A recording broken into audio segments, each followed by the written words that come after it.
To kill a मॉकिंग bird पर मिली एक समीक्षा को समझने की कोशिश करेंगे।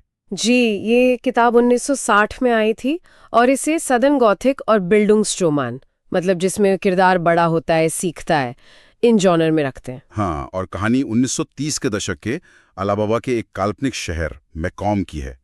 तो चलिए देखते हैं इस समीक्षा में क्या खास है, क्यों ये किताब इतनी अहम मानी जाती है। बिल्कुल।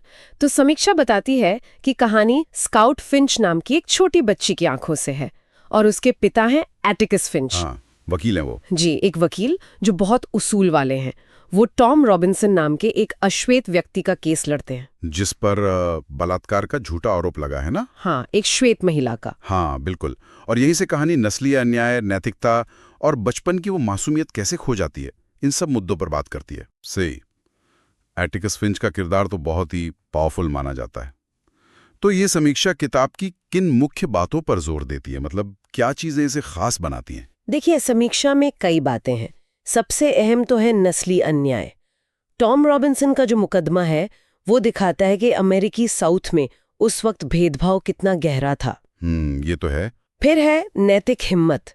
एटिकस फिंच का किरदार, मुश्किल से मुश्किल हालात में भी वो सच और इंसाफ के लिए खड़े होते हैं। ये बात तो बहुत प्रेरणा देती है। बिल्कुल। और क्योंकि कहानी बच्चों की नजर से है, स्काउट और उसका भाई जिम, तो वो बड़े होने की प्रक्रिया, सही गलत को समझना, हाँ, वो भी एक बड़ा हिस्सा होगा कहानी का। ही वो दुनिया को देखते हैं, सीखते हैं। और एक और बहुत जरूरी बात है, सहानुभूति।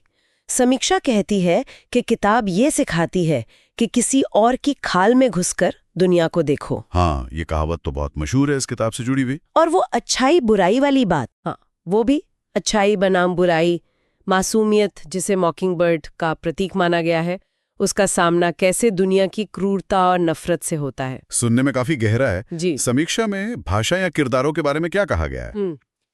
तारीफ हुई है। हाँ। काफी। समीक्षा में लिखा है कि किताब की भाषा बहुत काव्यात्मक है, पर सीधी है और पाठक पर गहरा असर छोड़ती है। एटिकस फिंच जैसे किरदार बहुत मजबूत हैं, यादगार हैं। उनको तो लिटरेचर का हीरो तक कहा गया है। और ये बच्चों वाला नजरिया। हाँ, वो भी बच्चों के नजरिए से कहने से नस्ल भेद जैसे मुश्किल मुद्दे भी एक अलग तरह की सादगी से सामने आते हैं, मासूमियत से। दिलचस्प।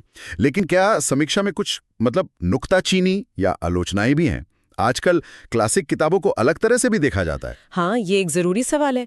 समीक्षा में इस बात का जिक्र है जैसे कुछ आज के पाठकों को शायद शुरुआत थोड़ी बिखरी हुई लगे जब तक कहानी सेट होती है। अच्छा। और किरदारों को लेकर, हाँ। एटिकस फिंच को लेकर वो वाइट सेवियर वाली बात उठती है, मतलब एक श्वेत हीरो जो अश्वेत किरदारों को बचाता है।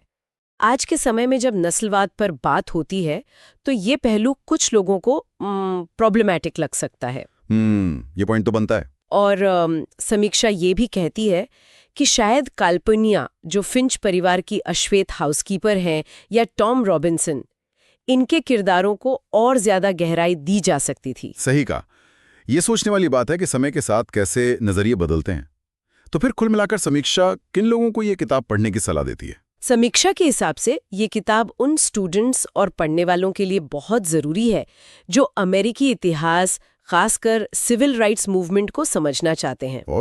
और वो लोग भी जो इंसाफ, नैतिकता, मानवीय सहानुभूति जैसे विषयों पर गहराई से सोचना चाहते हैं, उनके लिए भी ये किताब है। और क्लासिक साहित्य पसंद करने वालों के लिए तो है ही शायद। हाँ, बिल्कुल।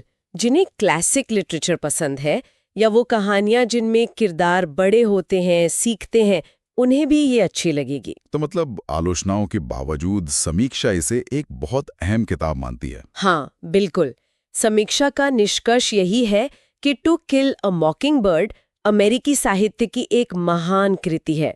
और कमाल की बात यह है कि जो मुद्दे इसमें उठाए गए हैं, भेदभाव, निष्पक्षता, करुणा, वो आज भी, इतने साल बाद भी उतने ही प्रासंगिक है। हाँ, ये बात तो है। इसकी आलोचनाएं हैं, लेकिन जो मूल संदेश है वो आज भी हमें सोचने पर मजबूर करता है। समीक्षा से एक आखिरी ख्याल जो मन में आता है, किताब का जो मुख्य सबक है कि पूर्वाग्रहों से ऊपर उठकर देखो, वो आज भी उतना ही जरूरी लगता है।